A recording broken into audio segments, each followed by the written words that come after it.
আমার ভাই শহীদ উসমান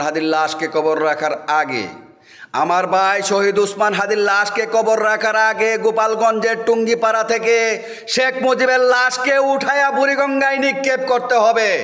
যদি শেখ মুজিবের লাশ পাওয়া না যায়, ওই কবর থেকে তার কঙ্কাল উঠায়া বুড়িগঙ্গায় নিক্ষেপ করতে হবে। যদি কঙ্কাল পাওয়া না যায়, ওই কবরের মাটি উঠায়া, শেখ মুজিবের কবরের মাটি উঠায়া বুড়িগঙ্গায় নিক্ষেপ করে দিয়ে বুঝাই দিতে হবে।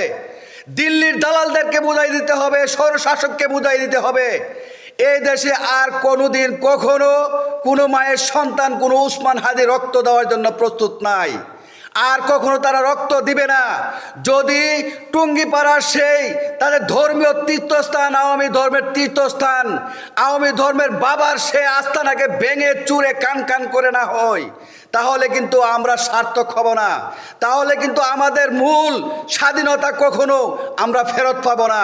যতক্ষণ না পর্যন্ত আওয়ামী দূষরের সেই কবর থেকে উঠায়া তার কবরকে বাংলার জমিন থেকে ছিন্ন বিচ্ছিন্ন করে না হবে, ততক্ষণ পর্যন্ত আমার শহীদি ভাই উসমান হাদি কবরে শান্তি পাবে না। আমি আমার ভাই উসমান হাদি রক্তের কসম খেয়ে বলতেছি, যে সমস্ত ভাইয়েরা ওই মিশনে অংশগ্রহণ করবে, সেই সমস্ত ভাইদেরকে আমি পুরস্কৃত করব।